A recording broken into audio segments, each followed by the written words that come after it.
आज के वेद या वेद के धर्म के प्रवचन के संदर्भ में वेद में पंच महायज्ञ या वेद के पश्चात जो ब्राह्मण ग्रंथ आदि हैं उनमें मनुष्य को, समाज को पूर्ण रूप से एक व्यवस्थित बनाने के लिए पंच महायज्ञों का वर्णन किया है।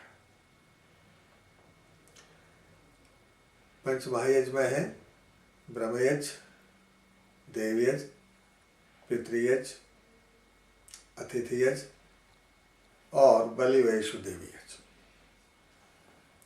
ब्रह्मयज्ञ ब्रह्मयज्ञ का अर्थ है परमात्मा की भक्ति करना, उसका जप करना।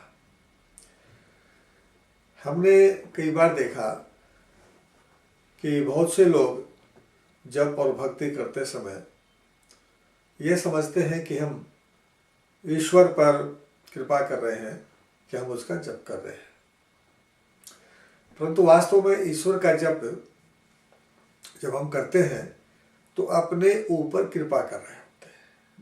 अपने ऊपर क्यों कृपा कर रहे होते हैं? जैसे इस समय का जितने भी विचारक लोग हैं, दार्शनिक लोग हैं, साइंटिस्ट, वैज्ञानिक लोग हैं, वो एक बात से बहुत चिंतित है, प्रदूषणों से। जल का प्रदूषण, अग्नि का प्रदूषण, अन्न का प्रदूषण और सबसे अधिक वायु का प्रदूषण। परंतु वेद को पढ़ करके जब उसमें से निष्कर्ष निकालते हैं तो वेद ऐसा मानता है कि संसार में सबसे अधिक प्रदूषण जो है वो मनस प्रदूषण है, मन का प्रदूषण है। क्या प्रदूषण है? उसके अंदर मनुष्य के अंदर हिंसा की भावना आना, बदले की भावना आना, दूसरे को पराजित करने की भावना आना। इस मन को के प्रदूषण को दूर करने के लिए यदि सबसे अधिक और अच्छा उपाय कोई है तो है ब्रह्मयज्ञ। क्यों? ब्रह्मयज्ञ के अंदर जब हम संध्या करते हैं तो संध्या के अंदर एक मन की परिक्रमा कराते हैं और मन को ये बताते हैं, ऋषियों ने कहा मन क्या है और ये ब्रह्म क्या और अखिल ब्रह्मांड क्या है। इसलिए हे मन, जो तू बार बार हमें दुर्गुणों की तरफ, बुराइयों की तरफ, अपराधों की तरफ ले जाता है, तेरी स्थिति क्या है? इसलिए उसे कहते हैं चल तू पूर्व में दौड़। ऐसी तुझे जगह नहीं मिलेगी जब ब्रह्म ना हो, जब ईश्वर की महिमा ना हो। वो पूर्व में मन खूब दौड़ता है। फिर कहते हैं चल तू दक्षिण में दौड़, दक्षिण में दौड़ता है। फिर कहते हैं उत्तर में दौड़, फिर कहते हैं पश्चिम में दौड़, चारों तरफ। फिर कहते हैं ऊपर दौड़ और फिर कहते हैं नीचे दौड़। इसलिए चारों दिशाओं में दौड़ता है। 6 दिशाएं होगी एक प्रकार से। उनके अर्थ कौन हो गए?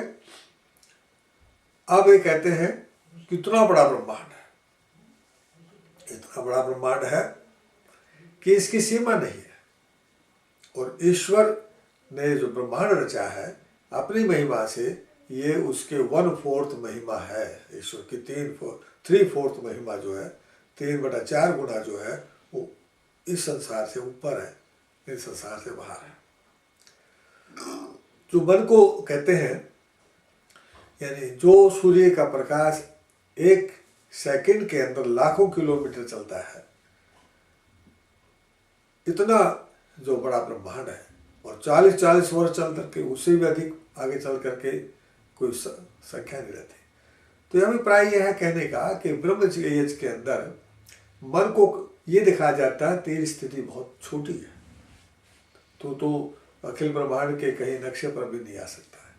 इसलिए ईश्वर की इस अनंत महिमा को दूर करने के लिए, महिमा को जानने के लिए, इसलिए तू किसके लिए पाप करने की प्रवृत्ति करता है?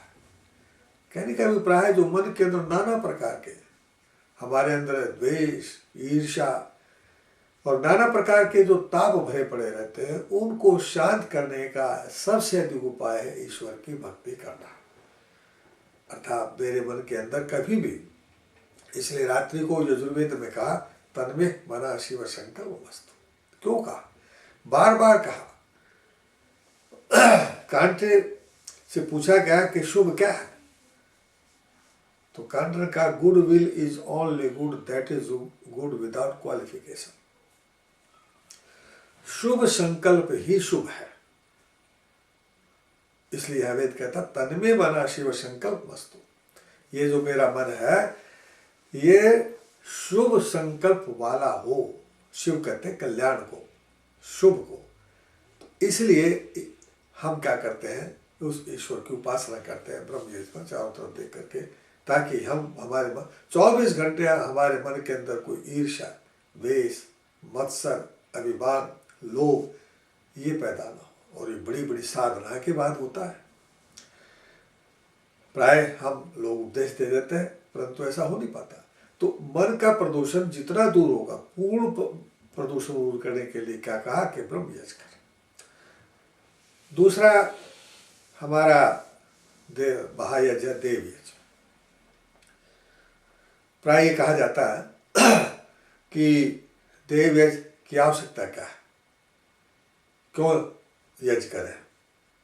देव कहे देवताओं के लिए यज्ञ। देवता मतलब ये आकाश में रहने वाले को सूर्य आदि वो अभिप्राय नहीं है, बल्कि देवताओं के लिए यज्ञ है कि हम अपने शरीर से, अपने इंद्रियों से 17 प्रकार के प्रदूषण को पैदा करते हैं।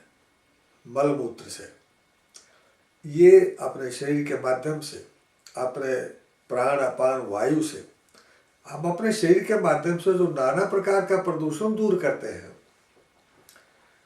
वो प्रदूषण संसार के अंदर आज एक प्रकार से बहुत बड़ा अभिशाप बन चुका है। इसलिए कितना बड़ा वायु का प्रदूषण है, जल का प्रदूषण है। तो जो यज्ञ करता आदमी अग्निहोत्र करता है, इस अग्निहोत्र से क्या होता है कि वह उसको करके अपने थोड़ा सा पश्चाताप कर रहा, थोड़ा सा प्रदूषण को दूर कर रहा है। मान लीजिए भारतवर्ष के अंदर 1 करोड़ परिवार है, कल्पना करें। इंग्लैंड के अंदर लाखों परिवार है, सारी दुनिया के अंदर इस प्रकार से अरबों परिवार हो गए। तो ये जो अरबों परिवार है, और कितनी आहुतियां रोजाना यज्ञ करने की, 17-18।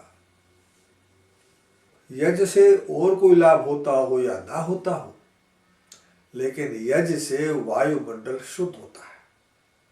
यह आज के जिन्होंने विज्ञान के आधार पर यज्ञ पर रिसर्च करने का प्रयास किया है, उनकी मान्यता है और स्पष्ट है कि वायु के अंदर, जल के अंदर जो प्रदूषण है वो यज्ञ करने से वो प्रदूषण दूर होता है और उसका वायुमंडल का शोधन होता है। तो इस प्रकार से ये जो देव यज्ञ है, ये पर भी परमात्मा पर कोई कृपा नहीं है, किसी पर कृपा नहीं, न धर्म पर कृपा है, बल्कि मैं यज्ञ करूँगा, वो यज्ञ करेंगे तब वो होगा। इसी प्रकार के पितृयज्ञ, माता पिता की सेवा करना है। पहले भारतीय संस्कृति के अंदर या वैदिक संस्कृति में माता पिता की सेवा सबसे प्रमुख बात होता थी। आज मैं देखता हूँ दुनिया के अंदर लाखों करोड़ों वृद्ध जो है वो आहा बढ़ते हैं, क्योंकि उनका सम्मान नहीं है समाज के अंदर, उसके परिवार के अंदर सम्मान नहीं है। इसलिए तीसरा यज्ञ था पितृयज्ञ। पितृयज्ञ के बाद में अतिथि यज्ञ। हमारे यहाँ अतिथि आते हैं, हमारे यहाँ सन्यासी आते थे, विद्वान आते थे, जिसकी तिथि नहीं होती उसे अतिथि कहते हैं। तो उसका सत्कार करना, उसको खाना देना, उसको भोजन देना। इसी प्रकार से 5वां यज्ञ हमारा बलिवेश उदय यज्ञ। हमारे समाज पर सबसे बड़ा ऋण जो है वो पशु पक्षियों का, छोटे छोटे कीट पतंगों का है। तो उनके खाने का, उनके भरण पोषण का भी समाज के अंदर प्रबंध होना चाहिए। इसलिए हमारे ऋषियों ने 5 महायज्ञों का वर्णन ये किया है।